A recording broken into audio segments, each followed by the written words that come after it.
Welcome everybody to a very special episode.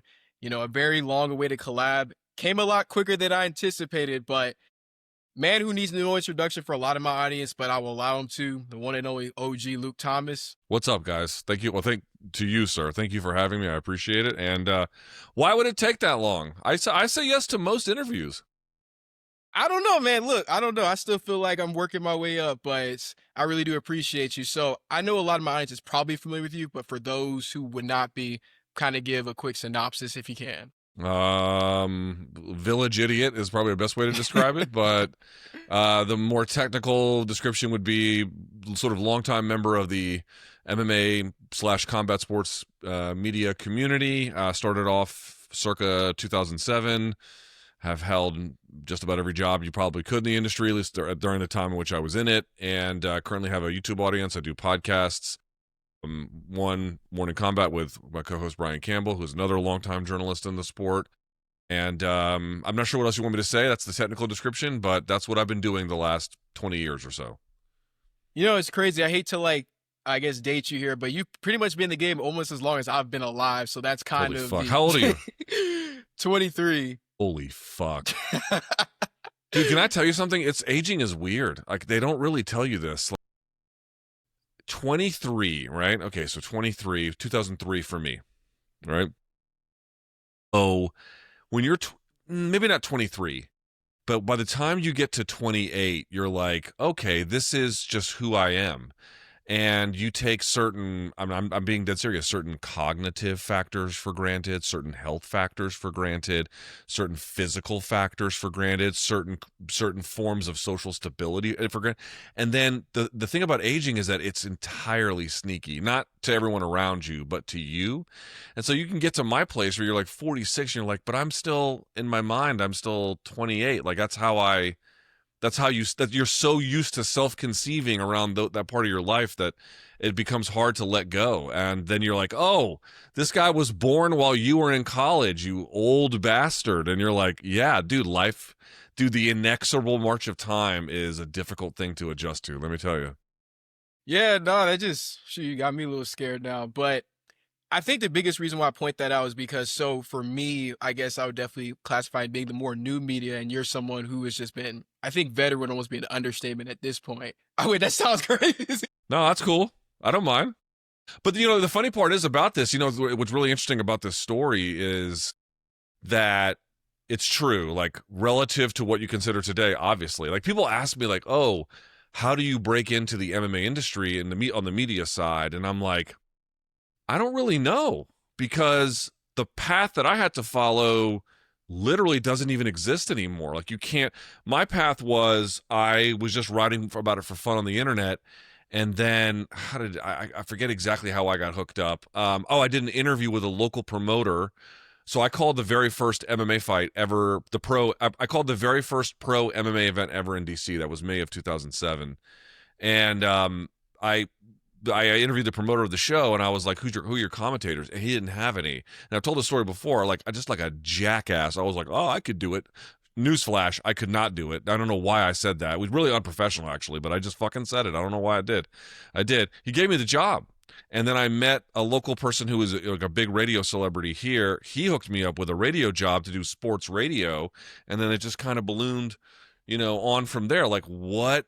How do you follow that path? Like, there is no sports radio, and even if there was, they're not hiring for MMA, and like, there's a series of like very fortuitous events. Like, it just is not real. So, but the funny part is, I bring that all up to say, when I got in, people who were doing MMA circa, let's say 2008, because now we're advanced a little bit beyond that timeline, 2008, 2009, like, dude, I went to my first boxing presser right around then, and I'll never forget it. By as long as I live, I will never forget it. It was Lamont Peterson versus Amir Khan, and what shocked me was we went there, and all the boxing guys, when they were putting like the microphone in front of the fighter's face to, we didn't have, like, microphones were not ubiquitous. They had the literal, with the cassette, tape recorder. And I remember I was like, I'm going to put this on YouTube. They thought I was speaking Greek to them. So the point I'm trying to make is, for my era, we were using subversive alternative forms of media to get MMA through the door and to get corporate media to recognize. That's actually the tools that we used, but some of those tools are in place, but now they're just very, very different media system altogether. Yeah, that's interesting because this kind of segues into one of the big things I've been talking about, which is I feel like MMA media as it exists, I don't really know how to define it because I take someone like myself, I'm mainly just a TikToker, but in a weird way, I feel like the playing field between like MMA media member goes to the UFC events and like YouTuber content creators seems to be like this now on almost in a way. Yes. Um. So yes, the answer is yes. Okay.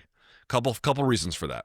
The first is going to be the development of some of these technological tools has leveled the playing field about not only who gets to have a voice, but what kind of communities rally around those voices in ways that they may not have once done. In other words, you can have like a very like you. So for example, when I was trying to come up, if you wanted a really pronounced gig, there were some that so there were two kinds. One was that the Vox medias and the BuzzFeeds and that era of the 2010s media. So you had to have content that could fit on page views for one of these like VC funded what they called at the time new media. That's what that was called at the time, new media. Because remember, you're what are you replacing? You're replacing newspapers and older forms of media. That's why it was, again, back to the subversive comment. That was one. The other one was you had TV. TV was all TV money is the best money in the business by a million miles. Like that is where the money is. And so I was trying to keep my game and what I did suitable for like a corporate media audience because those were the people who had the levers of power. You have to, in my era, again, even that was changing in my time with the development of blogs and again other forms of new media. Social media leveled the playing field to a degree as well. But in general, if you wanted to have a voice, someone had to decide you could. And now that is just so not the way that it works. And you might actually say for the better, which is true, but it's just not the way that it works. That's one thing, right? So the tools, you can just sign on to TikTok. And if you're you and you've got an interesting story and you upload consistently and you build a community, no one has to give you permission. You just do it, right? Okay, so that's a big one. The second part I would say is, dude, that job used to, I don't want to, I'm not trying to demean the colleagues who are there because people don't realize what those jobs. I don't want to demean those colleagues, but I'm just going to say it used to be a lot more prestigious. And what I mean by that is like you were the messenger between the audience and the sport. There was a degree to which they needed you. So very easy way to know this. For example, this is, there was social media at the time, but it didn't mean the same thing.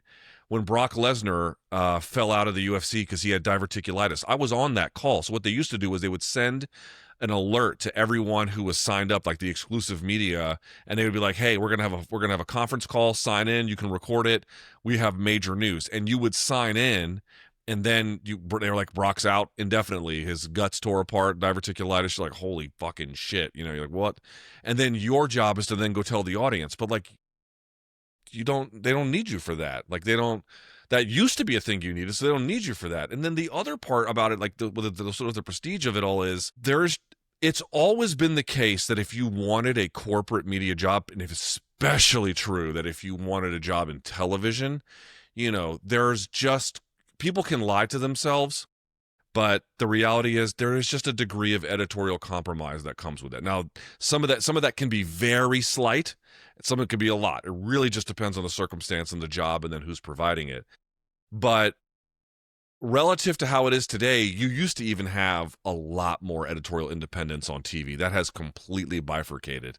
And now television is where you go to just do corporate bidding. And online media, like the kind that gets credentialed like that, so your USA Today's and whatnot, you're only serving a corporate governance model of how you pay for sports content, which means you're not there to rock the boat at all. You're just there to do fan service. More interesting stuff than that. Again, Mike Bond is a hardworking colleague, and I respect his work, but there are just editorial limitations placed on that. And now, where do you go for authenticity? Where do you go for voice? You go online. Like that's where you go. You go to your YouTube stars. You go to your TikTok stars. You go online. That has split completely. And so, like, what function are the people that go to these events fulfilling? You know, they're all recording the same pressers and they're taking part in these media days, but they all record them the same way. That used to be different. You used to go and get the media day. There would be 10 fighters, and everyone would go and get different interviews with them in the course of an hour. Like it was all much more individualized. That has been taken away, and so like all this stuff over time has eroded what the job used to be and what purpose it serves to the point where you're asking, I'm not even sure how to define them, and also like why exactly do we need them? They are hired because the corporate entity that backs them, with some exception, is trying to sell ads against content. They're not out there trying to do Seymour Hersh investigative journalism. That's the job. And the people who want to have a voice have to find a job in a different way. Yeah, that was a big thing for me because a couple years ago, I remember my thing was I wanted to work at MMA Media, but then there was a level of what you were talking about with editorial compromise. For me, I'm very open about a lot of my beliefs, particularly my political beliefs. And I think right around the time when Trump had got reelected, there was a part of me where I know it's nothing new with the MMA community for the past, like, say, at least minimum 5 to 6 years, but I could be a little bit off on the estimate where I feel like I've seen a lot of, not just from the UFC brass, but the community get very eroded by this, like, right wing presence to where I felt like if I was going to have a voice in this space, I didn't want to just be just somebody who was there just to kind of take part in it, if that makes sense. I think a lot of people on my channel look at me as like the first, and I don't really think I'm far from the first person to really do this, but I think from a lot of people's perspective, because what you were talking about, people just haven't heard or haven't had gotten the opportunity to hear people who've been in the scene literally probably as long as I've been alive who've said these same things, but at the press conferences or at the typical UFC media, you're not going to hear that. Yeah. Yeah. You used to be able to hear stuff more like that. I mean, a couple of things. Like, I grew up with the UFC when press conference. This sounds like I'm being anti-fan. Listen to me very carefully. Okay. If you're going to have a press conference, then it's for the press. If you're going to have a pep rally, then it's for the fans. You cannot mix the two and call it one or the other, which is now what the model is, right? Now it's more of like these, for example, let's take these press conferences. I have seen people be like, well, now's not the time. Are you out of your motherfucking mind? Are you out of your motherfucking mind? Do you know how stupid you sound saying? Not you, sir, but like, you know, like the proverbial you out there. You sound so fucking dumb.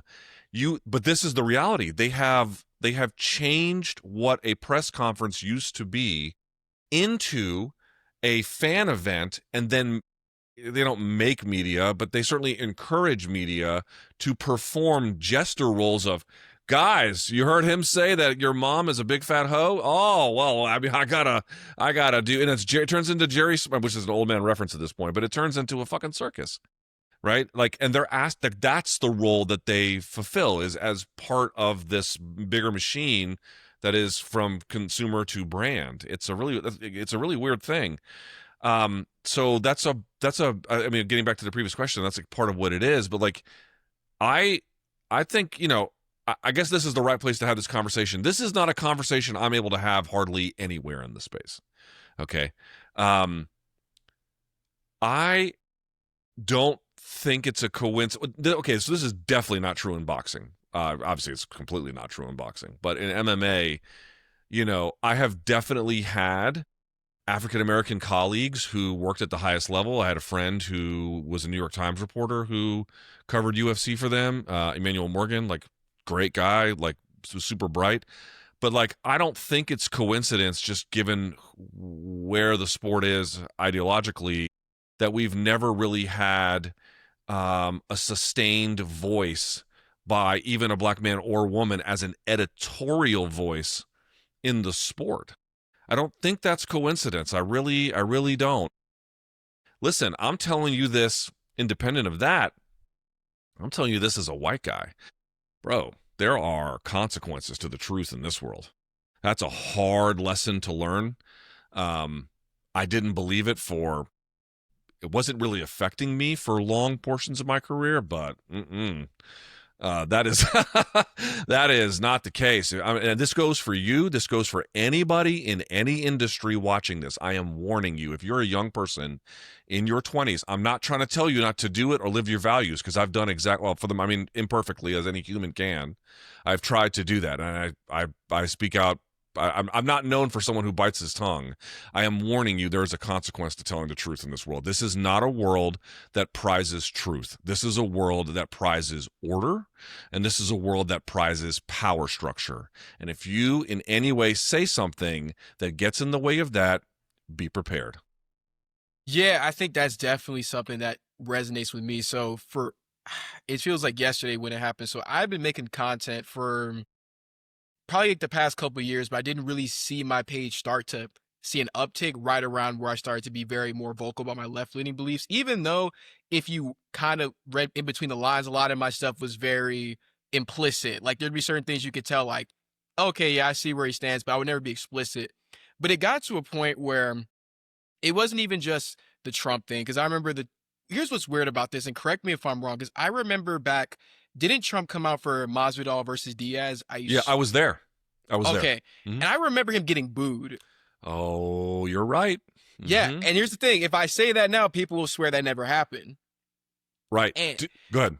And I'm saying this now to where, so I remember one of my first things I really brought up was, I was like, okay, I get the aspect of a president being at a sporting event. It's going to be newsworthy, but there's a level of presence versus actively campaigning for someone who was not even president yet at this point, and co-opting the brand into something where you've basically told a huge chunk of the audience, like the huge middle finger to the audience. And a lot of people will tell me and go like, oh, why do you care? Just watch the fights, just turn it off. But it's like, I'm young, but I do remember Colin Kaepernick. It was like, keep politics out of sports. How many times I've heard that a million times. But when I say, hey, is this not, even if you support that side of the aisle, do you not think it's a little bit weird that this man's getting a longer walkout than some of the fighters? And when you try to watch on ESPN Plus any fight on the prelims or even some of the main card, it goes to commercial break. You don't think that's a little weird? The people who are making this argument to you have the brains of children, and they think that their inability to put together two thoughts in a string means that you can't either. Let me be as very clear as I possibly can. The people who say things to you like, why can't you just watch the fights? Go fuck yourself, you absolute bum-ass liar. You don't mean that. No one means that, least of all you. These people believe in absolutely fucking nothing, because I have seen every version of what could possibly happen and what has happened play out comfortably enough to know when the shoe is on the other foot, they wet the bed and fucking riot the entire time. And then when Trump gets a walkout, to your point, longer than the fighters, in escort with various other right-wing luminaries, whether it be Musk or whoever, and then Dana White certainly is there as well.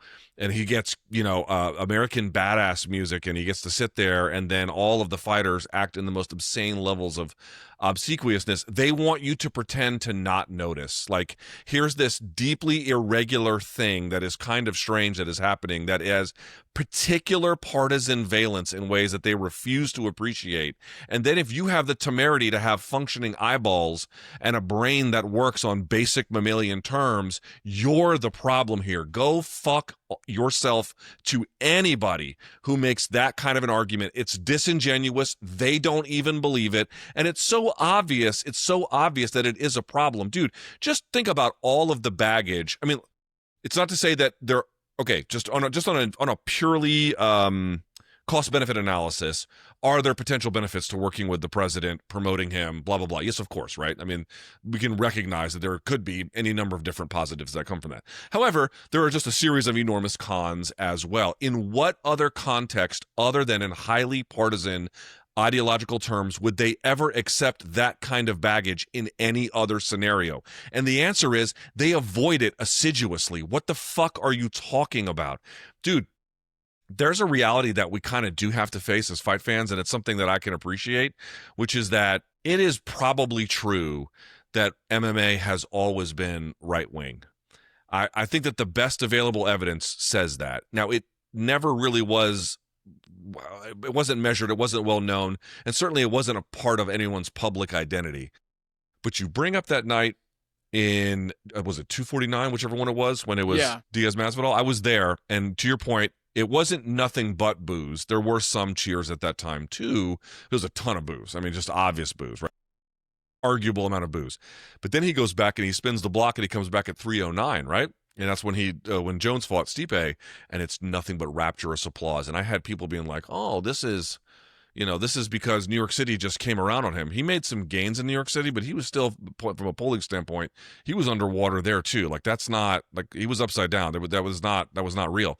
What happened was they homogenized the fan base. They made it over time ideologically homogenous. It did not used to be this way. People like you, people like me, we were not the majority. That is true.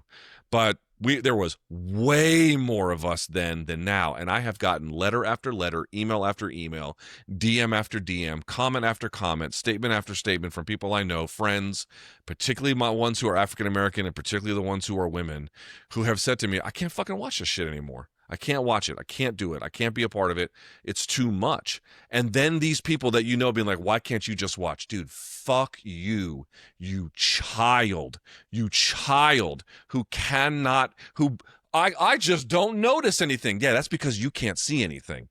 The rest of us are not so limited. And so I'm just expected to not notice that this is, like, quite obviously sports washing and quite obviously has a partisan factor to it as well. Do not give in to these bullies. They're liars and they're stupid, and they're trying to drag down the conversation to their level. Don't let them.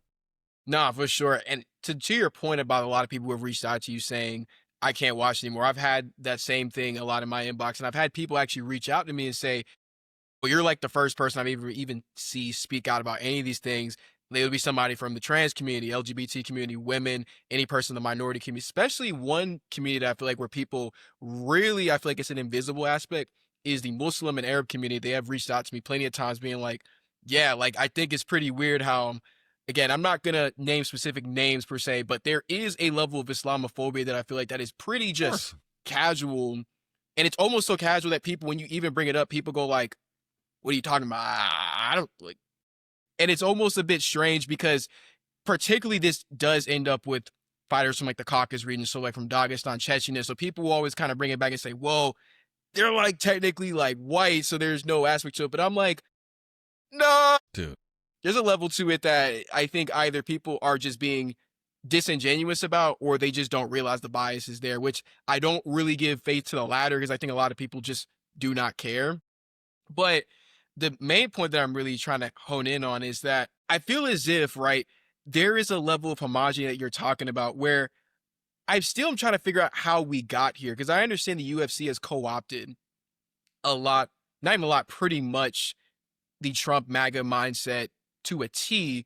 But there's an aspect of fans who reach out to me who go, the very example is the White House card. People have asked me, "Are you going to watch the White House cards? Are you going to cover it?" And I feel conflicted on it because I do feel like there's an audience of mine who feels like if I don't say anything about it, it's going to just basically be a cesspool of people just praising the event, and they want some level of opposition. But there's other people who look at it and go, "Is this something I want to, like, I guess, glorify?" But I've really never glorified any of these aspects of the UFC, but I can see where the conflict for a lot of people is exactly. Yeah, so I actually have a piece coming out on my Substack about this tomorrow. About this very question. I got into a little bit of pushback with my listeners on my podcast. My co-host and I had a bit of I mean, we didn't have an argument. We had a 10-second back and forth, a little more than that. But we had a discussion where we disagreed, and that I think if you can't see and can't acknowledge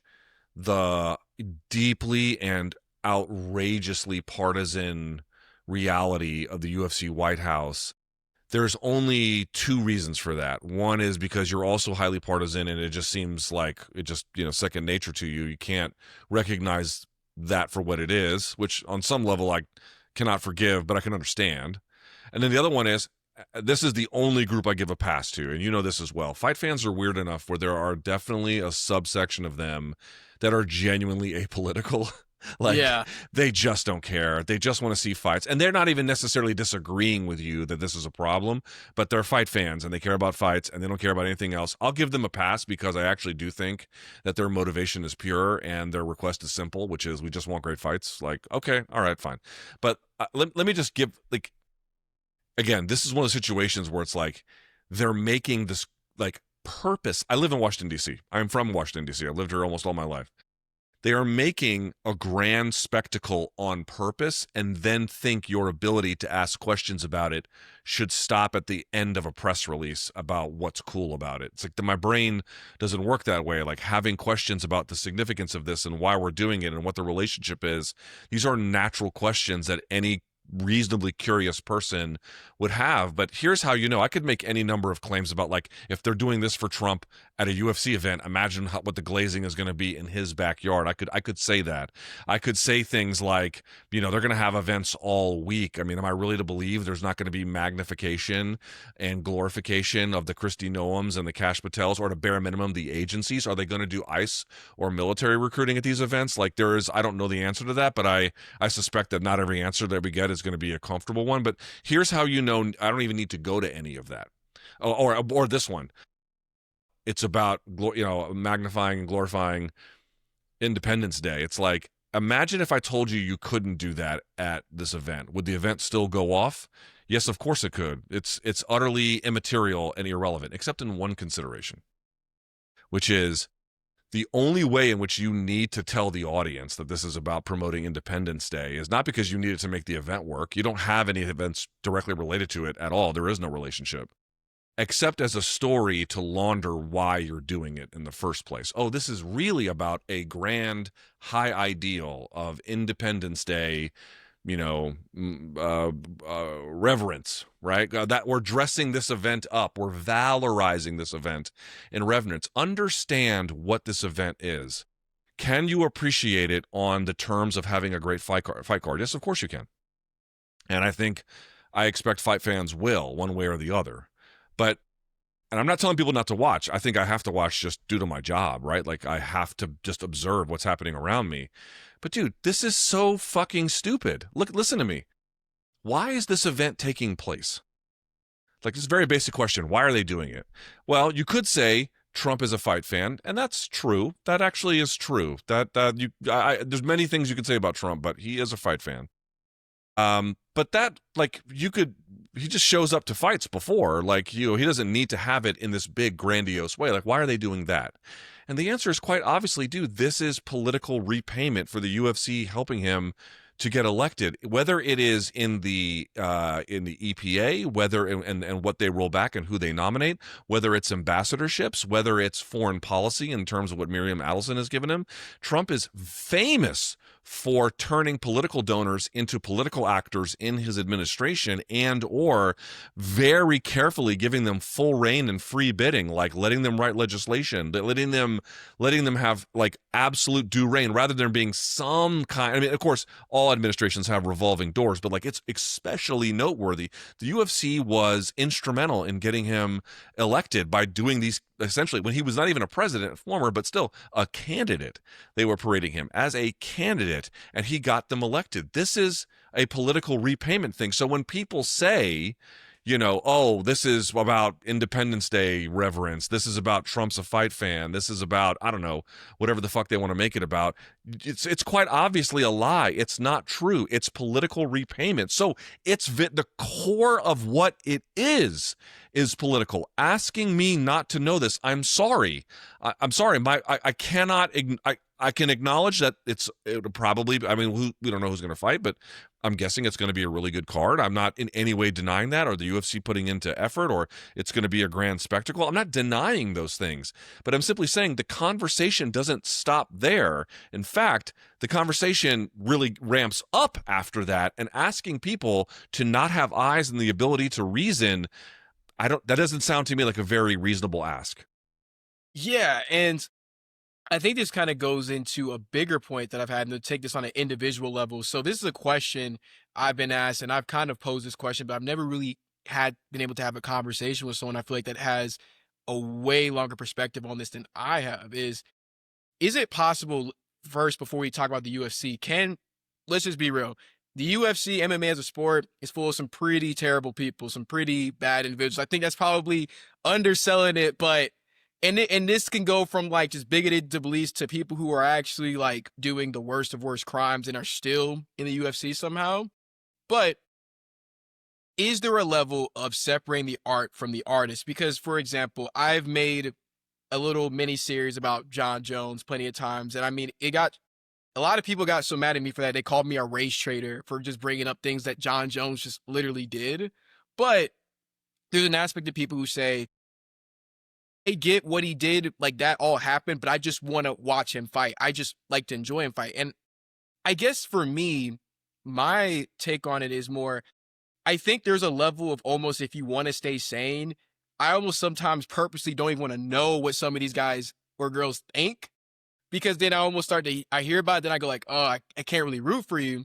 But there's an aspect of fighting that I still do enjoy. Like, I'll keep it a buck, right? Let me think of someone who I just really do not like.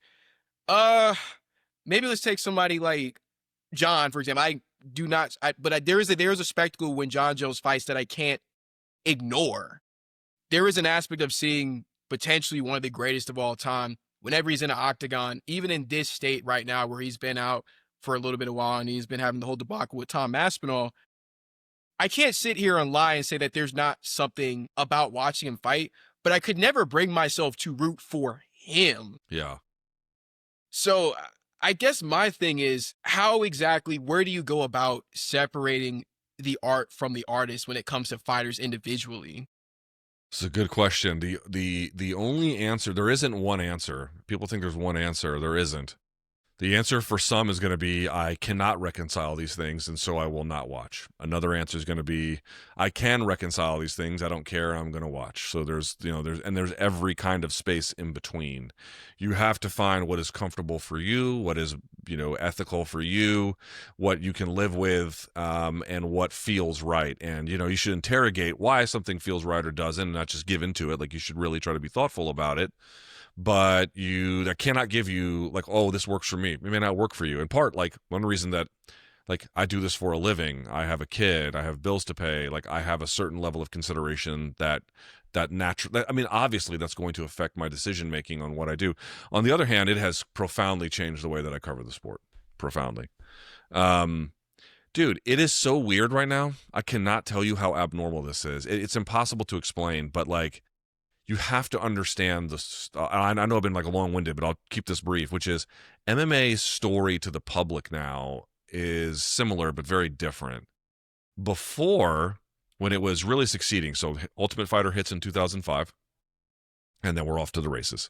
Then, UFC, I think 100 was what, 2009 or so, July 2009. Huge milestone. I mean, so much progress was made in that point. And, again, then the Fox era starts not too long after that and blah, blah, blah. And during all of this time, dude, the message was super clear. Not only could MMA and UFC be a mainstream sport, because at the time it was getting there, but it wasn't. Not only that, but check this.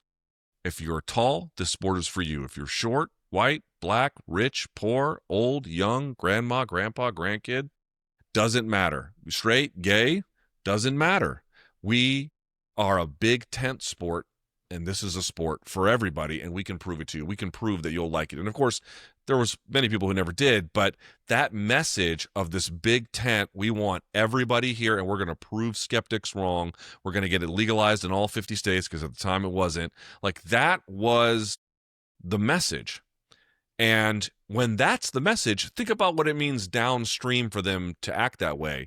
There used to be a code of conduct that's still in the books. They don't even enforce it anymore. I used to see fighters, and you could say, maybe they shouldn't have had a code of conduct because they're independent contractors. That's a different kind of labor dispute. But nevertheless, like, I'm just trying to point out, like, that was on the books. So Paul Semtex Daly, hits Josh Koscheck after the bell. He's banned from the organization for life because they didn't want to even give the appearance that we don't have control over these guys.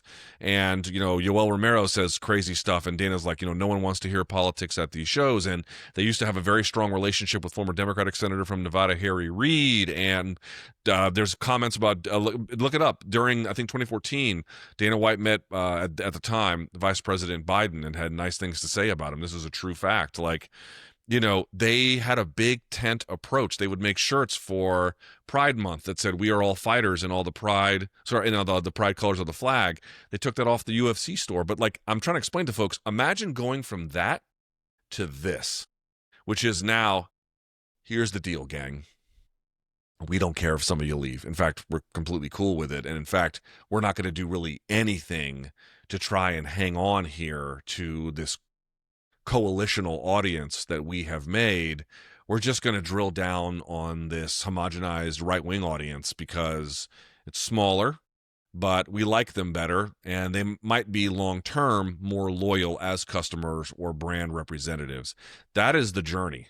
They made a switch. And the thing you have to ask yourself is, okay, well, Dana White made that switch, or, you could even argue that TKO, or formerly, essentially WME, post 2016, they made that switch. But the reality is, dude, like, the entirety of the right in America rejecting, sort of the liberal established order of the 2010s, that is what is bearing down on us here. It has bled out into the UFC because MMA is so right-wing aligned that you feel it pronounced in that way, whereas you might not feel it in the same kind of way in this, with other mainstream sports, because they don't have quite the same. Again, if you're the NFL, you have a hugely coalitional audience, right? But UFC went in a different direction. I think just because the right went in a different direction, and it all follows that. The question you have to ask yourself is, okay, next 7 years, they got $7.7 billion deal, $1.1 billion a year. Like, they're going to be fine. But there's already evidence that MMA is shrinking. And what happens to your brand if the right is no longer ascendant, and, MMA could be in potentially some trouble within that time frame, or at least certainly by the end of that 7 years, and you've told, a pretty sizable portion of your audience you just don't want them anymore? I guess we're going to find out. Yeah, that is something I've always considered, because for me, I think because it's weird for me. So growing up, like, I became aware of the UFC probably when I was like super young kid. I remember my dad got me UFC Undisputed 2009 with Forrest Griffin on the cover. That was like my introduction to the UFC. But growing up, I didn't really have friends to talk about it with, because the UFC from like 2010 up until, I'd say, like McGregor Rousey, I said to somebody, like, I'm trying to think of like someone, like, I remember like John first coming into the UFC, and right around when he got the shot against Shogun Hu, and then somewhere when he fought Rashad Evans. I like vaguely remember this. I couldn't really talk to any kids growing up, like, because they didn't care about UFC, they didn't care about MMA. Most of them would probably mistake it for like WWE, to be honest, right? But now it's at the point where it's like, I do have people, for example, when John Jones fights, or when, I'm trying to think who would be like adjacent to like a star at this point. Maybe I wouldn't say Ilya is at that point yet, where I think people who don't watch MMA regularly ask me, but maybe people actually asked me about the Hamzat DDP fight. Weirdly, that was one that people asked me about. I think where it is now is like, for example, people will see my beliefs in a lot of things that I say, and they'll be like, "Why do you cover MMA?"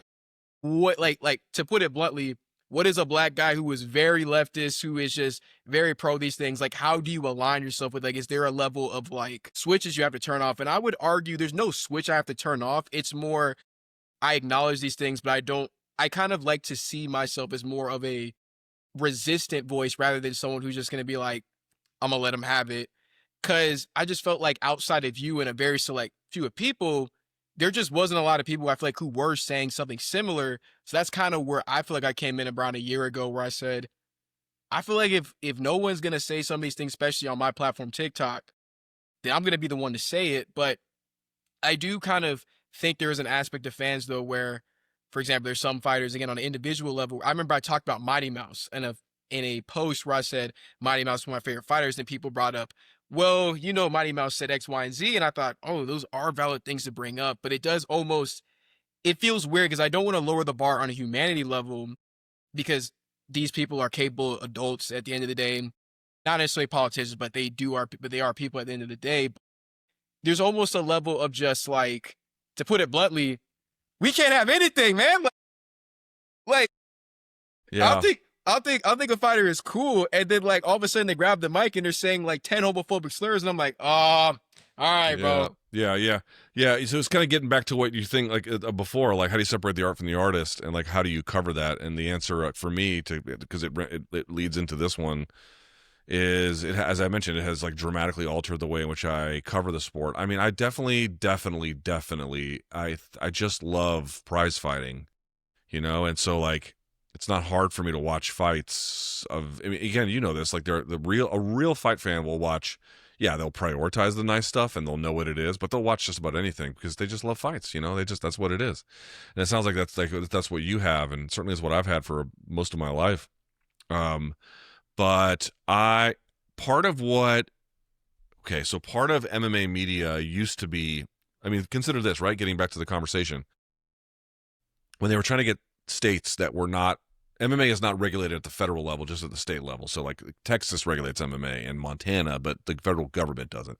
Whereas boxing is different. So the point being is they used to have to, like, when they want to get regulated after this post Ultimate Fighter boom, they had to go state by state to do it. And one of the things they would do is they'd be like, hey, Rich Franklin, who's a former UFC middleweight champion, he was a math teacher before he was a fighter. Did you know that? Here's Rich Franklin, and Rich is smart and certainly well spoken and well put together and can lobby. And then Chuck Liddell has an accounting degree. These are actual things that they would say, and look at how many fighters that are when there were because they had so many wrestlers that had come over. Like, look how many of our fighters have college degrees. I mean, this was a thing that can you imagine that? Like, this was a thing they used to promote when they had a cause, when they were trying to prove people wrong. I think also that's part of it. Like once UFC as a trailblazing force was so motivated. UFC as a occupying force, different ball game. Like it doesn't pull the same thing out of them. But to answer the question, dude, I used to be a fan of them as people, and I want to be very, very clear. There are still some that I am like that with. I know some on a personal level, and there are some, by the way, that are just afraid to speak out or just don't want the harassment, and think a little bit more differently than you might imagine. There's a little bit more, diverse opinion in that way than you might recognize. But in general, I just had to make a conscious decision because I was disappointed so many times.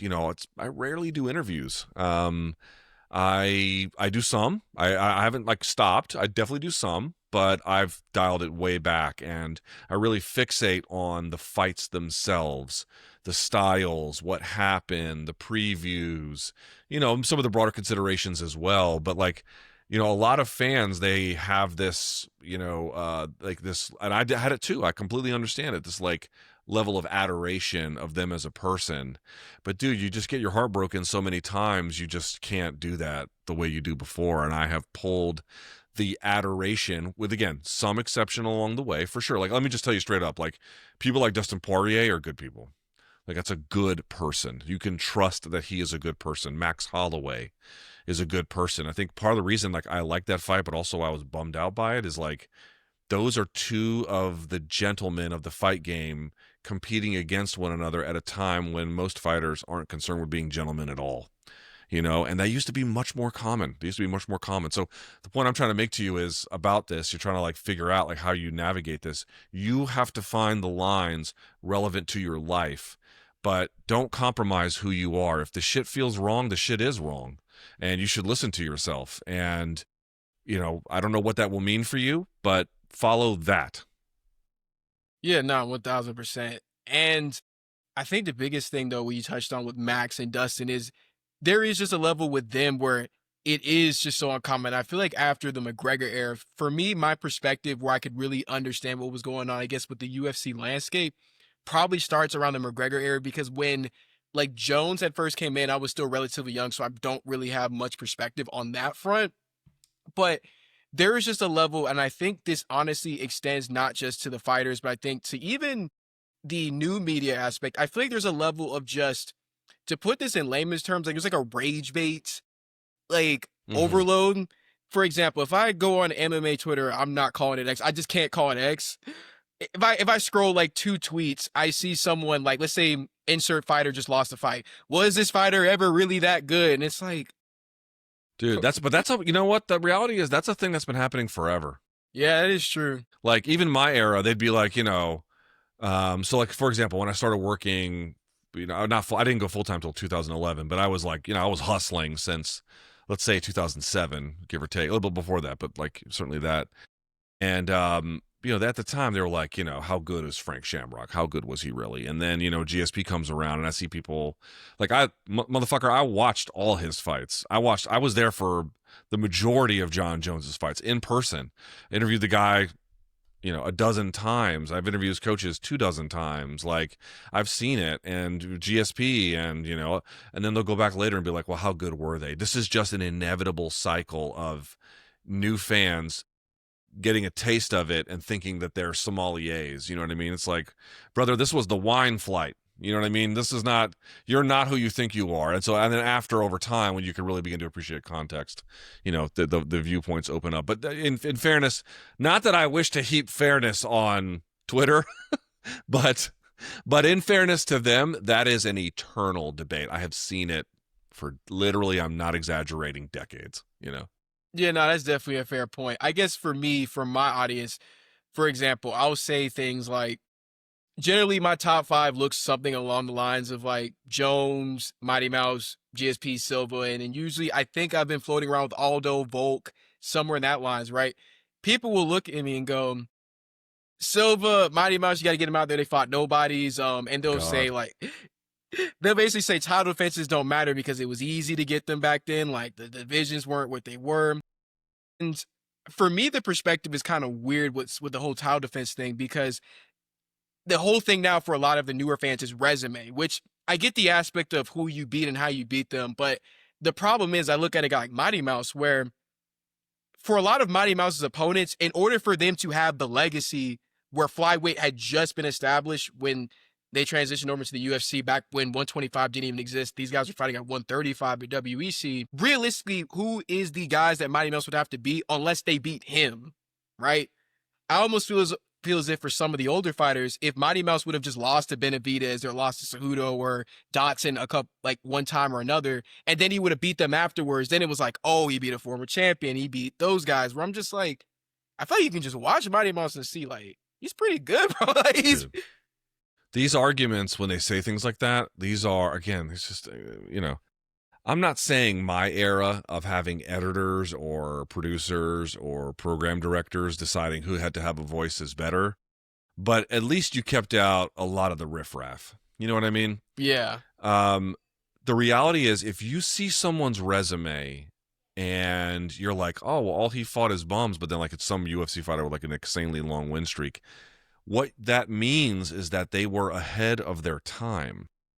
That's what that means. That means that they could not find a peer at that time that could meaningfully beat him. And I want to make a point on top of that. You'd be like, well, that's right, because all the guys weren't good. No.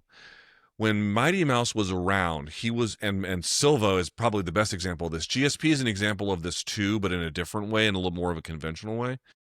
But in all of these cases, when these guys like a Jones or a Silva or a Mighty Mouse, when they come around and they do what they do, what ends up happening is, I can tell you, so much of the fight game during their reign was trying to just keep up with the level of excellence they were setting. Seen games like that before, not at that level, not put together all so perfectly. Because Silva had good run in Pride, but it wasn't until he hit the UFC in his 30s that he really began to do what he did. And so, they had people mystified. Like when it's not the knockout of Forrest Griffin, although it's when he drops him, he stance switches. So Griffin is circling a direction. Silva meets him with a stance, then switches to intercept him as he moves into that side.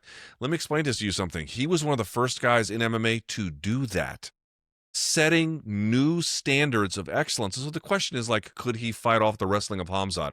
Probably not, right? That's probably a thing he could not do.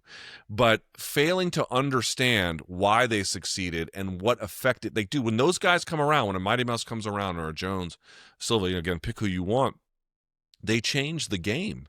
Jose Aldo had a massive influence on how takedown defense improved over the course of his era. That's a fact. GSP, in terms of chaining, not just wrestling attacks together, but from striking to wrestling, then through the chain itself. Like, this was a huge dude. Habib doesn't exist but for a guy like GSP. You know what I mean? So you can have an argument about comparing eras and which era might be better, and that's fine.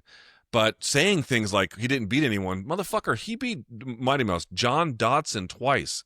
And you're like, oh, well, who's John Dodson? I called John Dodson's fight against Pat Runez, another name some of you donks out there might not know. I was there. It was a 5-round absolute war. John Dodson was famous at every part of his career because he could thump. It didn't matter what weight class he went to, dude. He would lower the boom on these people. He was notorious for it. He was breaking jaws all over the country. Dropped Pat Runez a bunch of times. Look at his first fight with Mighty Mouse. He had Mighty Mouse in deep shit, but Mighty Mouse is so fucking good. He found a way to get around that. Like, not understanding this context or like dismissing it, it doesn't make me think that you have an elevated thinking. It makes me think that you're new here. Literally, this is. Thank you for saying the way that I've been trying to really like articulate, because it's just a level I think a lot of them don't understand. This is going to then happen 5-10 years from now. I think it's already, weirdly enough, it's happening quicker. So I take Ilya, for example, right? When Ilya beat Volk and Max, there was a level of like, oh my goodness, this guy is like, but then after he beat Charles, something interesting started happening. Then it was like, all right, well, Volk, he was coming off the Islam knockout. Max, he was coming down in weight. Is he really, like at his peak anymore? And Charles, Charles wasn't really the champ. So then it's happening quicker now. Whereas I feel like there was at least a gap in time where there could be a little bit of separation with era, where it's like, okay, like that guy wasn't that good because I'm not familiar. I'm seeing this in real time now where fighters are just going on these crazy runs and it's like, oh, wasn't that impressive? And I'm just like, I don't know. I think that might just be partly internet culture too, where it's like, I got my dopamine fix. Where's the next one? I'm going to undermine the last one because it's irrelevant to the next one. I mean, there's a little bit of that. But yeah, like, just be prepared. Like, I don't know what's going to happen in Ilya's career. Maybe he loses his next fight. Maybe he goes undefeated. I really don't know. But, he's already accomplished an enormous amount to the point that you raised there. You are already seeing revisionist history. Like, this is coming. This is absolute, dude. But I mean, my recommendation to you is, this is the way I explain it. Like, every day you wake up, from the moment your eyes open to the moment they close for sleep, during that expanse, whatever that is, you have what I call 100 attention dollars. And you can spend your attention dollars however you want, but you can't replenish it. You get 100 for the day, and that's it. You got to spend your attention dollars on some higher quality, banter or information sources or whatever, because it's not like I disagree with your points. I certainly do, but there's just a lot of chatter. And it's important at times to engage in that, to really like settle debates or set ground rules or something like that. It's not like it's never important, but day to day, it's not important. Day to day, it's just noise. And, bad faith trolling as a way to get attention. I guess on the internet, this is the other problem with the internet, right? Is that, the internet works, especially today, based on algorithms that reward outrage and simply attention. Like, it used to be the case that you would want to get attention for a good reason. You would want to get attention because, and this is especially in the 2010s, like if you want to work at a BuzzFeed, or something like that. I'm not talking about the people that made the lists. I'm talking about the more esteemed jobs. But if you wanted a job like that, you had to have like acumen about the business. You had to really be able to flex knowledge and then marry that with a content strategy that could disperse that. It's not, people still want some of that for sure. Knowing what the hell you're talking about is still valuable in any field. But what has changed is now the algorithm has been slightly altered where you can do away with some of that and just say outrageous false things or outrageous, irresponsible things or outrageous, totally untrue things or outrageous, silly things. And as long as it generates an enormous amount or silly, or how about this? How about racist things? You can say that shit too. And like, what does this do to command attention in a world where the degree to which you can command attention is the degree to which you do have credibility. You don't have credibility from knowing the subject. You have credibility from your ability to generate either outrage or other forms of attention gathering methods, to then that itself gives you credibility. That's a different way in which the internet works. But nevertheless, life is short, fuck these people. Yeah, I mean, that's true. But speaking of Ilya, there's finally a little bit of the lightweight logjam got fixed a little bit where Charles is now fighting Gamrot. It seemed like to be a little bit of a buffer between those two, but I'm glad because it would have just been a really bad look, in my opinion, if Charles went on the whole thing about like guys not wanting to fight, and then Gamrot's like, I'm right here, I'll fight. And he goes like, but you're a grab. But luckily, that fight just got booked like an hour or two ago. But with Ilya, this is my thing with who fights Ilya next, right? I feel conflicted between two options, right? On one hand, I'm gonna be honest. I don't care that Arman pulled out. Like, I get it. He pulled out at, what was it, 311 earlier? Yeah, whatever it was, yeah. He pulled out, whether it was a weight miss, bad back, whatever it was, right?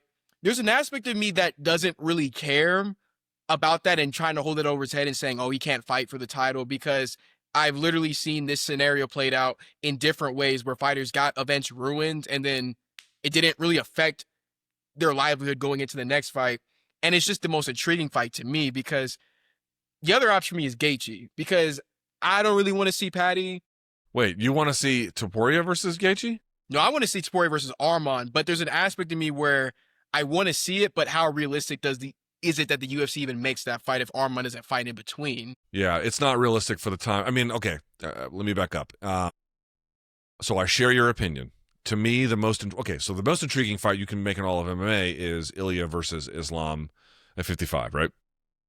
But that's probably not on the order right now because obviously Islam's got to fight JDM first, and we got to see what happens there. And so let's just put that off to the side. So what's the second best fight you can make, or at least, with Ilya Topuria? And at that point, I would say Arman Tsarukyan. I think for the reasons you raise, I share all of them. And just more broadly, I mean, Ilya has well-rounded skills, but he's faced people who could wrestle a little bit, but he's never faced someone who could like doggedly pursue it. And I mean, obviously, as a great example of like why that's important to get tested is because, look what just happened to DDP against Hamza. DDP had a pretty good, at least statistically speaking, takedown defense performance in fights. Not perfect, but decent. You thought, all right, he's going to be able to give a little bit to Hamza. No, he got completely run over. Like this is an important, like dude, you want your champions to be audited. You have to be audited. That's what you're looking for. I want to look at years of, financial performance in this audit metaphor, and I want to see where the leaks are. And that's what you want out of a champion. And the really, really good ones, to your point, the Demetriuses, the Anderson Silvas, they're the ones who end up beating a bunch of people. Like, can you imagine? Like, dude, I'm telling you straight up, if Ilya beats Arman and Paddy, there will be people being like, yeah, but who are those bums? Who did they beat? He beat an old Michael Chandler. He beat, he pulled out with a bad back against Islam. He already lost to Islam. How good? Like, you're going to see it. You're going to see it. But I just don't think they're going to go that direction, in part because I do think they want to see where they're going to get with Islam and JDM and everything like that. They're trying to build this White House card. Is he going to be a part of it? Is he not? So they have to think about those considerations.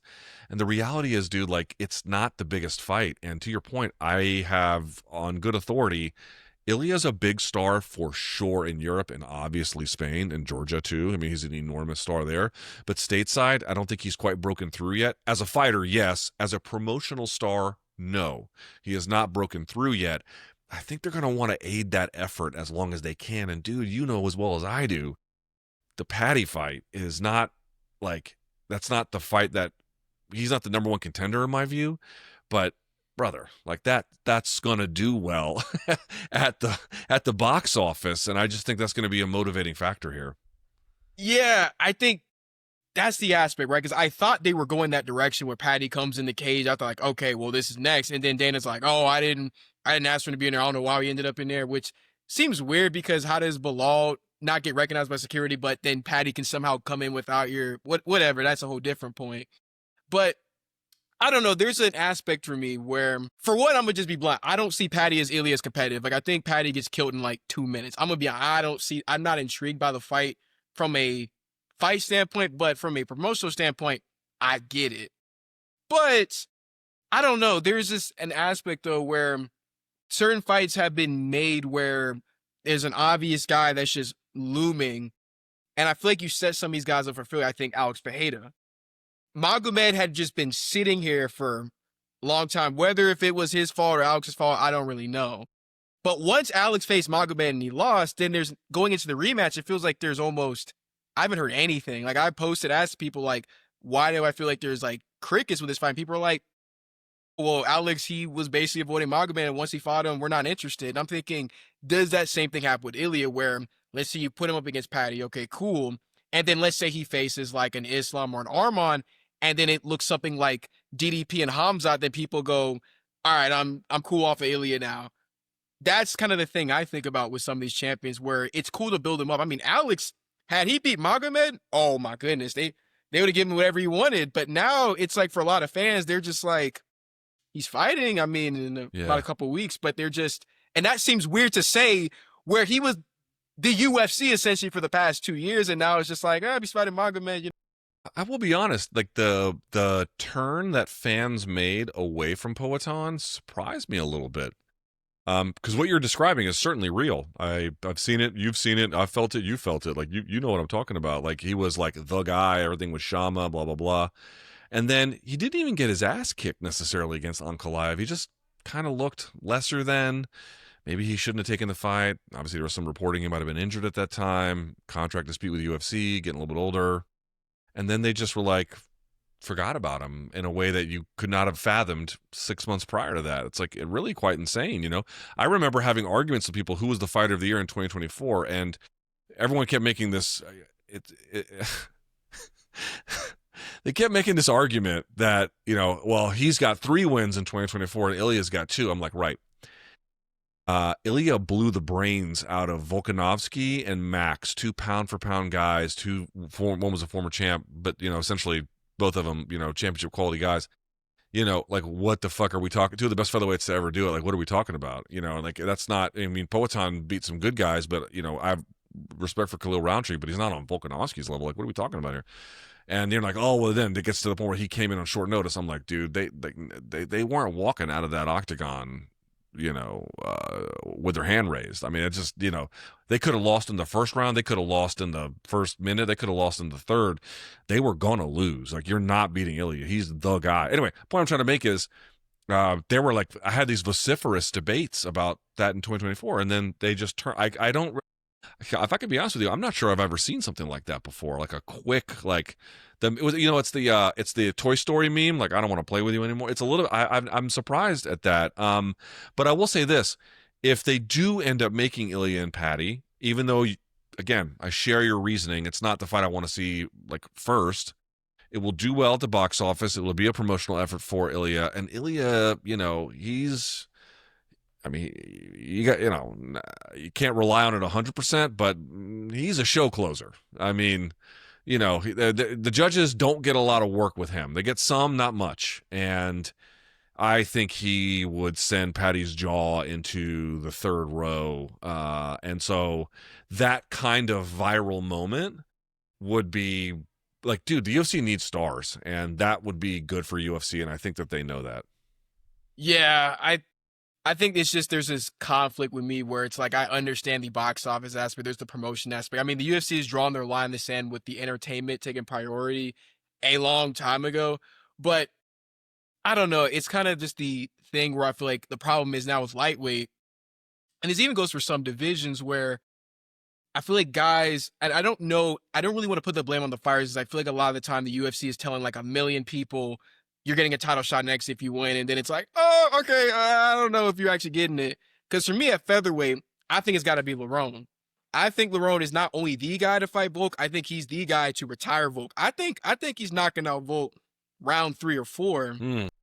It's the problem is right after he beat Pico, I remember the conversation the night of and the day after was, all right, Volk asked for Lerone, and it seemed pretty set. And now it's like a week or 2 now goes by, and then it's like, well, he beat Pico, and like Pico's a Bellator guy, maybe Aljo. And I'm like, okay, so what are we doing here exactly? Because Diego just lost to Volk, and I had people telling me, okay, I want to see Diego against Volk. And I'm like, that was just the most recent fight Volk had. That was just the Oh, one I he saw. had. Yeah, dude, I love Michael Chiesa, but he was like, I think Diego Lopez is the guy, and I'm like, I need to. First of all, I like Mike, so I need to know exactly what he means. But I had the same reaction. I was like, didn't he just beat this guy? And not only did he not just beat this guy, he showed that Diego Lopez doesn't know proper cage positioning. Like, dude, you're not going to beat Volkanovski if you don't know cage cutting and cage positioning. Like, it's impossible. Like, you can't do it. And I was like, maybe he means like a with a second crack at it, or like a revitalized game. Because Mike, I'll say this, Mike's a good analyst, but that was a bit of a head scratcher for me. Yes. Yeah, I don't know, but I just think the clear cut guy is Lerone. And I'm gonna be honest, I think Lerone's the guy to beat Volk. I've seen it from him honestly since I probably further back than most people. I think right around after maybe probably the Edson Barboza performance for me. I was like, I think Lerone's probably gonna be champion. I don't know who's gonna be holding the belt by then, but I think he will touch it at some point. But for me, the only other acceptable answer would be Movsar. But I'm like, that thing is he was supposed to fight Pico. The Roan steps up, risks everything, does what he needs to do, and now people are still going like, oh, well, maybe like someone else. And I don't know. I think Lerone is the guy to beat Volk, and I think that fight needs to be made in like December. I like that fight. That's not a fight you can sell to casuals, but that's definitely a hardcore delight for sure. And I have to think about, I'm not, honestly, like, I know Lerone's the guy, or at least he should be the guy. I don't know if he will be the guy. I suspect that he will be, but it's not confirmed at the point that we're talking. So I haven't given it full consideration about what that means yet. So you got to give me a little bit of a break. But I do think it's a great fight, and I do think that Lerone's clever enough and spry enough to make Volk pay for mistakes, in part because Volk's resilience is not what it once was. I mean, Volk's got a real clear objective. You got the title back. He must know that there's just a few fights left. He has to be very careful about which ones he takes, and then you got to get out, because featherweight is not just a factory of talent, it's a factory of talent for title holders at 45 and then eventually 55 too. Like, it just graduates so many top 55ers, and that's who's coming through. Like, he's got a limited time left, and I agree with you. Mosar's another one of those. At least with the Lerone Murphy one, he's not a big name, but it's a striking style probably for the most of that fight, and I think that Volk has a clever enough style to make that difficult. But with Mosar, dude, that's a tough ass fight. That's a real tough one. Yeah, not to take too much more time. I just want to preview some of these fights to kind of get your insight on it. So, big one, which felt like a big one the first time around, but not so much. Poatan versus Magomed. So for me, I picked Big Ank the first time. I was right. A lot of what I thought would happen in the fight kind of played out. But a part of me is leading Poatan for some reason. I don't know what it is that makes me feel this way. But I feel like there's adjustments that Poatan could make if he's not so hyper fixated on the idea of this. Because there was a lot of a narrative of like, he's got to watch out for the takedown. I'm thinking, what do you mean? Like, watch out for the takedown? Like, I get he's taking down Blachowicz late in the fight, but Magomed is never struck me as a guy where it's like the floor is lava with him. But to me, a lot from what I saw with Pereira not just getting outstruck was a level of hesitancy from someone who is just it seemed like someone who was training to just fight someone that he didn't actually fight that night. But I don't know. A part of me thinks Poatan figures it out in a rematch, but I'm not confident yet, though. Yeah. I've had an up and down relationship with Ankalaev because he would just make a lot of boneheaded decisions. It's how he fouled Johnny Walker like an idiot. Not shooting on Blachowicz earlier in their fight was not a smart call. It's why that fight went to a draw. Getting triangled in the last second of the third round against who's the Scottish Paul bloke? Craig. Paul Craig, yeah, sorry. I've interviewed Paul Craig. Shouts to Paul Craig. He's nice, good dude. But and Paul Craig's got a tricky guard, but like, you've beaten his ass for 14 minutes and 15. I mean, it's just, so I was like, I just don't trust this guy. Like, does he have more well-rounded skills than Poatan? Yes, of course, but I just thought he would like error into something, and then he didn't. He won that one. Not super convincing in the way that like to your point, like, can you imagine Poatan getting back? Yes, I could. I mean, here's the thing I come back to on the Poatan situation, which is that if you watch his takedown defense in that fight, it's not like his takedown defense is really bad, but it's fearful.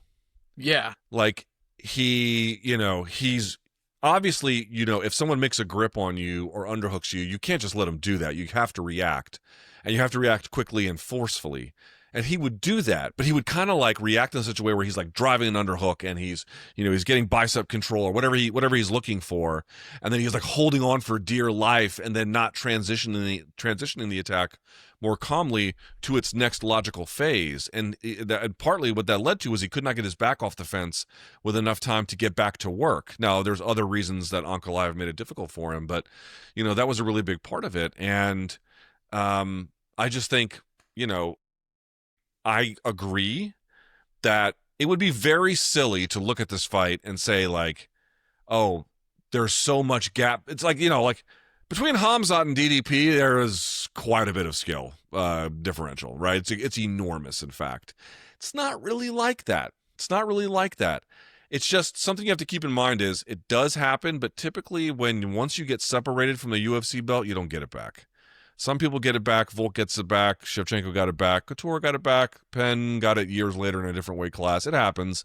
But, like, look at the names I'm mentioning. You know what I mean? The Coutures, the Penns, the Shevchenkos, like these, like, all fucking timers.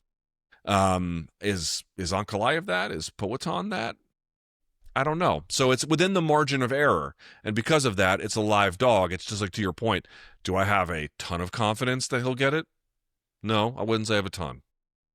Yeah, I don't know. That's what I'm still going back and forth on because I think Ank just stylistically has the style to be Alex, but there's just a lot of things with Ank where you kind of just said where it's like, I can't feel 100% like, oh yeah, he's just definitely going to win because there's probably going to be something that he does in the rematch where if I pick him again, he's probably going to burn me, but probably have a prediction closer to it. But one where I feel like a lot of people are kind of pretty set on this one, but I still feel like there's something to say is Merab and Corey Sandhagen. For me, with Corey's such a weird guy for me to rate because he's one of those, he reminds me a lot, not necessarily stylistically, but just more the positioning of where he is relative to everyone else, of like Chad Mendes, where you look at him and you go, under the right circumstances, he could be the guy, but it never seems to be the perfect timing for him. And against Merab, which is going to basically probably be the hardest guy he's fought up to this point, he looks like the best he's ever been, in my opinion, but it's like, is Merab though? Like, yeah. I have something for you to consider. Okay. All right, let's hear it. All right. And I've run this by a few like high level MMA coaches, like the ones you see on TV. Okay. Not some ones you never heard of. And this was my idea, or not my idea, but like something that I was considering, which is, dude, like let's just set the ground rule here. I'm not picking against Merab until he loses. Like, I've picked against Merab many times and it has blown up in my face many times. Okay. So that's a problem. But let me say this. He's got the best cardio in the history of MMA, independent of weight class. I've watched a lot of MMA. I can say that very easily. I've seen some cardio people. Nick Diaz was a cardio machine. Nobody like Merab. Nobody. It doesn't exist. So you're not going to beat him on pure labor output. He will simply do more in this fight, in any fight. And because he can do more, he will be able to set the terms. You are in MMA what your opponent makes you be. You can say, oh, I'm a striker by style, but if you get taken down, no, you're not. You're now wrestling. It's what you are what your opponent makes you are.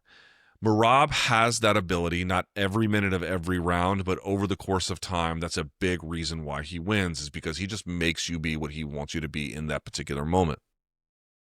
It is not worthwhile to try and to fight in a way where you might end up beating him by winning rounds, but you should not approach the fight trying to do that at all. This is a guy who you have to stop to beat. He has to go unconscious or he has to surrender actively. That is it. There is no other way to beat him. Again, that's the mindset you have to have. I realize you can have that mindset and then win 3 rounds and then you win, but that's the mindset. And so when he approaches, do not back up unless you're doing it strategically. You need to meet fire with fire at the point of contact. You have to meet him with offense. You have to hit him with knees as he level changes.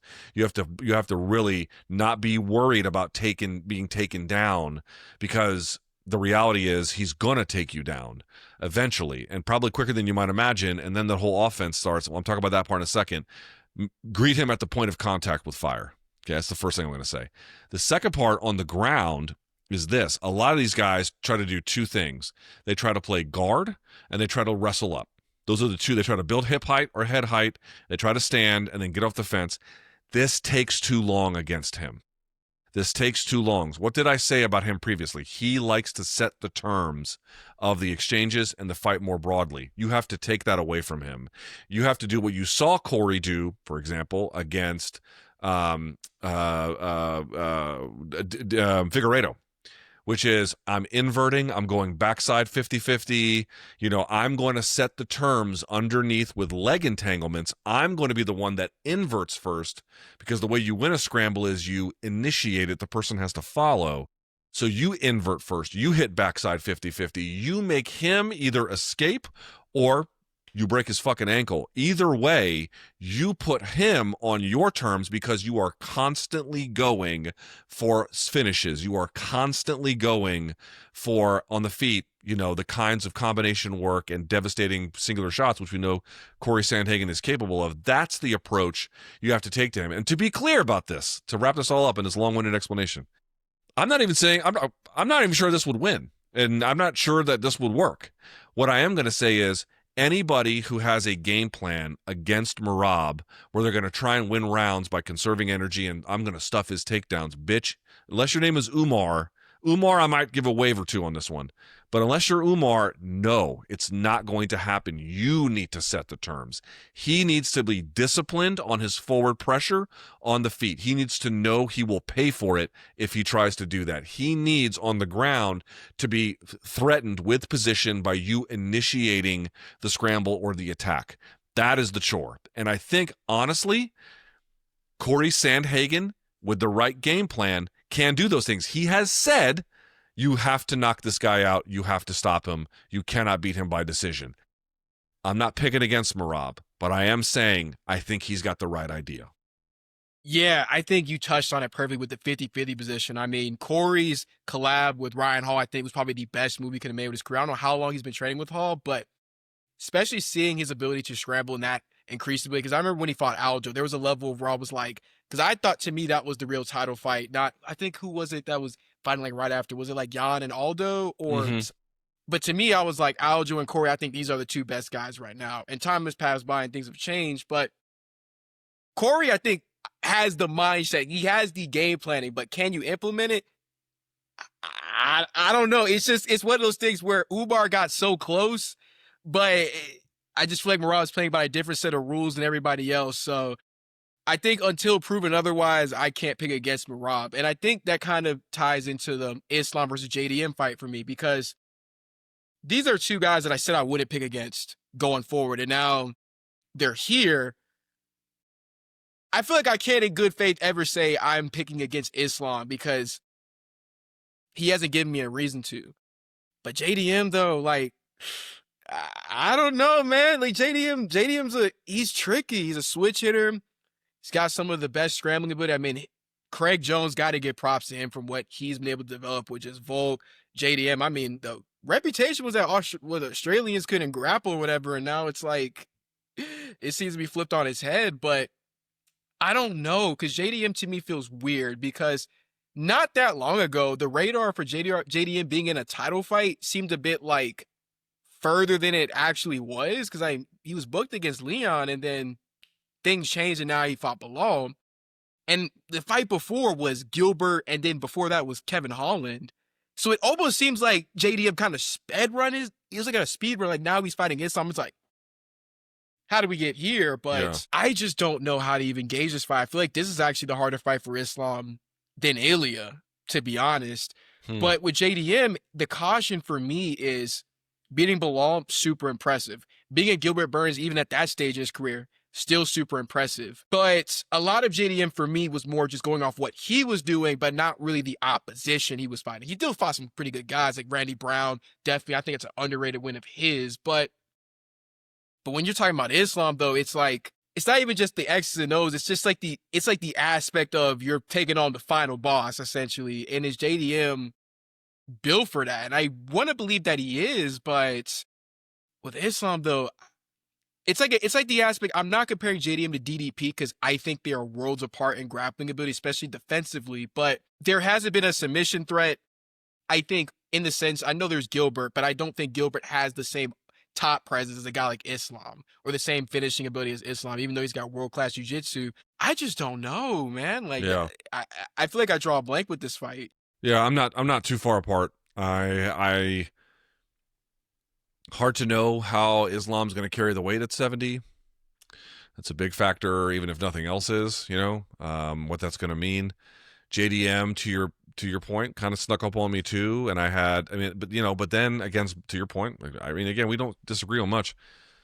Then the Bilal fight, and so the big lesson from the Bilal fight was that previously what you could see from JDM is he'd get taken down and then just get back up, but he wasn't great at down blocking, he wasn't great at underhooking right when the takedown met him, and then against Bilal he was, and then he was able to get up much quicker and then able to get off the fence much faster. Craig Jones, I think, Craig Jones, it's so funny, right? Because he's got this worldview where it's very irreverent. He's got a very irreverent worldview, but that actually carries over into jiu-jitsu. Like, he's got an irreverent sense of what jiu-jitsu should be because he questions all of the premises around it. Like, if you guys have never gone to bjjfanatics.com, it's a website where you can just buy, I'm sure you know this, but some of your audience may not.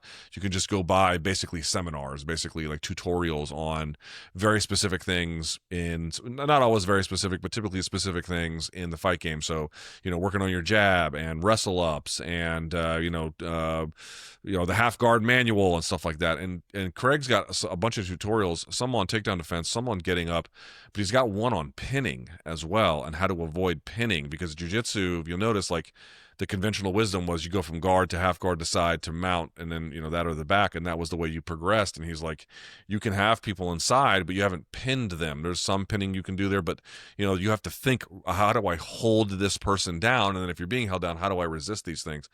And it's not just him that was doing it, but he has taken those like very specific things to Australian fight camps. And like, look at the result about what he was able to do with Volk, and then obviously with just a few weeks with JDM, what he was able to do against there. So you have to say, okay, well, is he going to take that into the Islam fight? I mean, this is now the third time Craig has got a guy ready for Islam. Like, Craig knows his game. I don't have a clear sense about that one either. Islam is known because he's well-rounded and defensively very sound. Doesn't take a lot of punishment. People don't really take him down very much. Like, he's very, very technical, clean. I don't know. I don't know what that's why that fight's great, right? Because I don't know if it's 50-50, but it just feels like either guy could win, and I don't really understand how it's going to go, but I can't wait to find out, right? Yeah, and I think that kind of applies for two of the women's fights. I mean, Zhang Weili versus Valentina, and then Nunes versus Kayla. But for the one I'm a little more interested in is Zhang Weili and Valentina. I've been a huge Zhang Weili advocate really since, I guess this would technically be a little bit late to the part. When she beat Jessica Andrade, I'm like, I think she might be the GOAT regardless of gender. I was like, there's something here that I haven't seen that often. But with this Valentina fight, it feels weird because they're actually not far apart in age as people would think. They're actually not that far apart. But in terms of where they've been in the spotlight in the UFC, definitely different. But to me, I've been of the belief that from 125 and down, Weirdly Rose, I know, did it twice, but I don't think there's a woman alive who beat Zhang Weili in that weight range. For Valentina, I feel like I have a weird view on her because I know that she's great. I know that she's high level.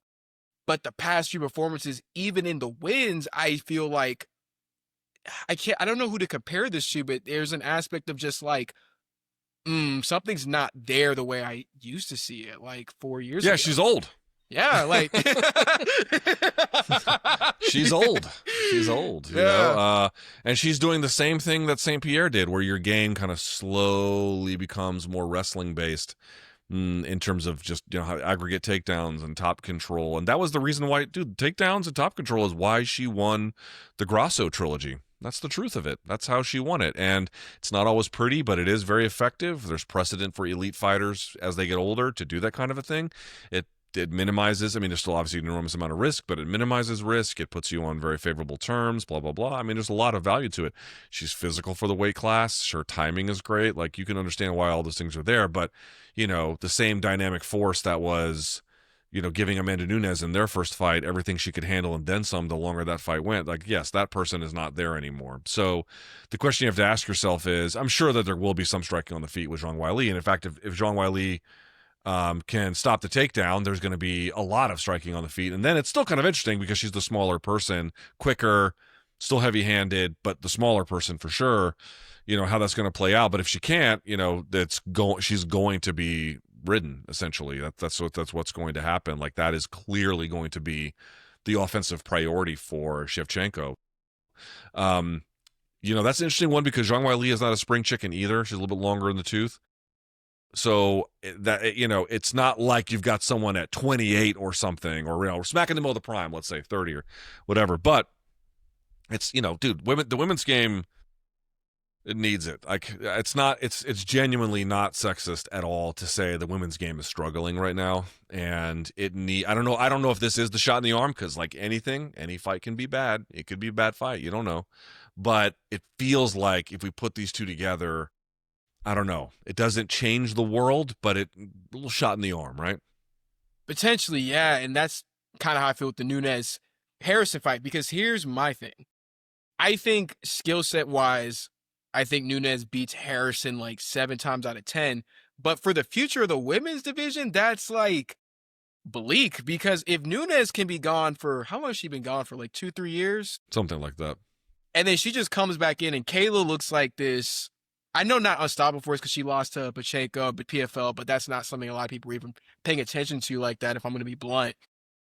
But if she comes in and beats Harrison, especially if she makes it in a way where it looks relatively easy, then I guess in terms of what you were kind of already, not even alluded to, but just straight up said, the future of women's MMA kind of gets into a weird spot, because Nunes, when she left that division, there was a huge void. It's just like, especially Pena getting the belt back made it even feel worse, because it's like, all right, well, Pena's at the top 135.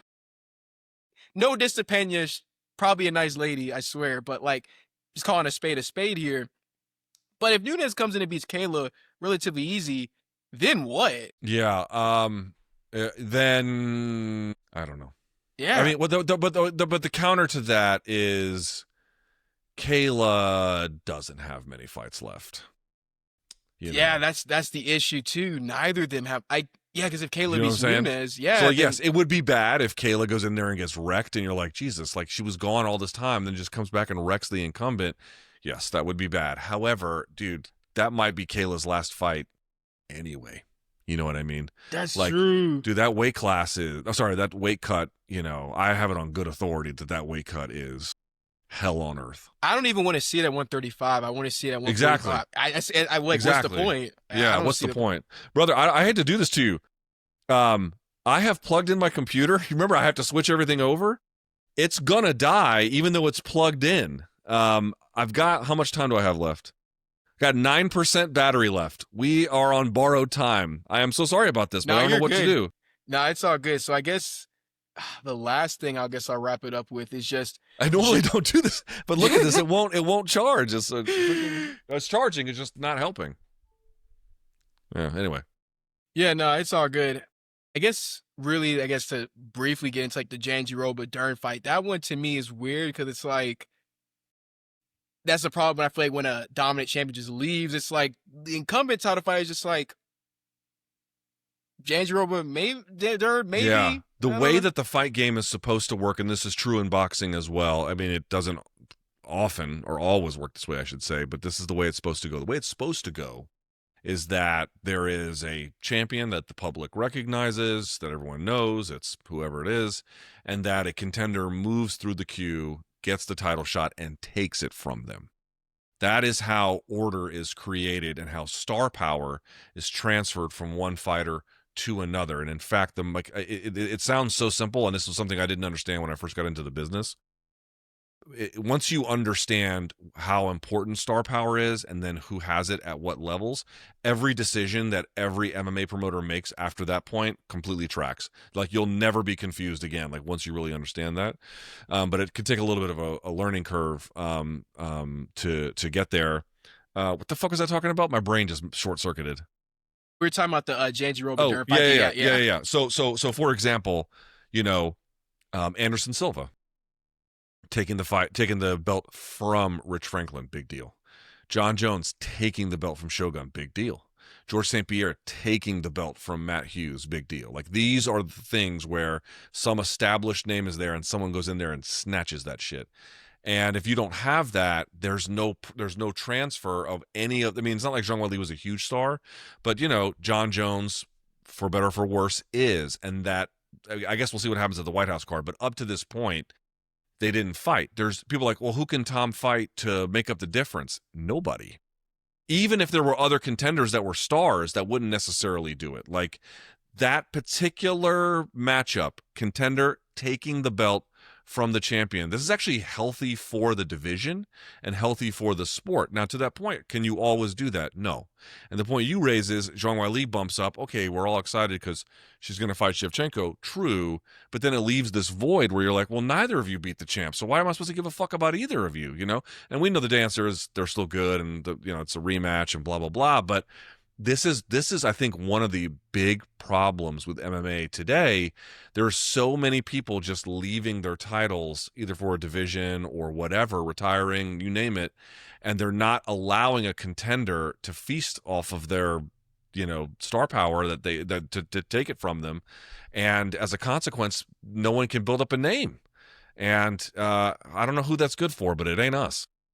Yeah, I feel like the Jones-Gane fight suffers from these similar issues. So I really want to touch on the more interesting one for me, which is Van versus Pantoja, because I think this fight for both of them is super pitiful, not just because it's a title fight, but because for Pantoja, if he wins, that's where I wouldn't say I'm not having the Mighty Mouse conversation. I think it's too early, even if he beats Van. But you start saying, all right, Pantoja, in terms of like all time, he's solidified himself, like he's all time. You can't even deny it. For Van, though, I think he's probably the same age as me. Like, we might have been born like the same year. And that makes me think, like, he goes out and if he beats Pantoja, then I think the way people value greatness and view it all of a sudden warps on his head, because for a lot of the fighters, people have said, well, we probably won't see a guy reach double-digit title defenses and like again because guys are getting it a little bit later. But Van, he's got such a long way to go relatively. He's only been training for like 4 or 5 years, let alone fighting for a couple years, and he's already here.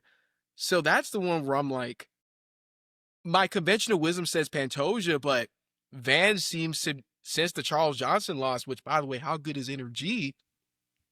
It just seems like it's like the JD and Missile fight. I feel like I can't in good faith pick against either guy because there's been aspects of the game where I just can't get burned again, but I don't know. Yeah, well, I mean, I'll say this. Yeah, I'm down to 7%, bro. So we got to wrap after this. All right. What I'll say in answer to this question, I'm not picking against Pantoja until he loses at this point, because there's been so many times where I've been like, okay, clearly he's got to be shop worn at this point with all those brutal ass wars. Like, I mean, I've seen so many, like, dude, I don't know how many people even know who Carlos Condit is anymore, which is crazy for me to say, but like, I watched his career go from like him having an iron chin to having one he just could barely protect. Like, your durability is in certain cases pronounced, but limited. It is limited. There's only so much you're going to get. And I've just been waiting for the shoe to drop, and it just hasn't. And then meanwhile, he's gotten better and better and better and better at so many facets. He's so good at attacking the back. He's so good at creating back exposure. So I'm not picking against him until he loses. Now, that being said, Josh Van might be the guy to do it. The only concern I have about Josh Van is, in part, he doesn't really have that deep water experience. And I think, I mean, Pantoja has been in the trenches, right? I mean, no question about it. But the other thing that's interesting about Van is he could win, he could lose, but I don't know how long his career is going to be. I love the guy. He takes way too much abuse. Yeah. And that dude, that will shorten your. Oh, he's 23. That just means he'll exit earlier. You know what I mean? Like, you're not going to beat the rules of durability. You have to obey them. And it's not, for me, it's not a question of his talent. It's a question of like self-preservation, both kind of a little bit in game plan, but more so in just reality. Like, you got to protect yourself if you want to be able to do this to maximize potential. Let's say to maximize potential. Yeah, but we're gonna close it out here. But before you go, there's two loyal listeners of yours who really asked me to do so. I need you to give a huge shout out to Canyon and EJ. They love it. Canyon, he's an upcoming Muay Thai MMA fighter. Just won a belt in the Muay Thai scene and looking to get a belt in MMA. So he would love the shout out. He loves. What's up? He loves Well, what's up, Canyon? All these folks, and what's the other one? EJ. EJ, yeah, to them as well as everyone else. I appreciate the support, and best of luck to the extent that it's relevant on your martial arts journey. And yeah, Again, appreciate you so much, Luke. Appreciate you extending the opportunity. I'm glad to have you. Would love to do it again if possible, man. we'll definitely do it again. I'll do it when I get my other computer repaired and I'm not at the mercy of this shit technology. But yeah, I'll happily do it again. You were great, and we'll definitely reconnect.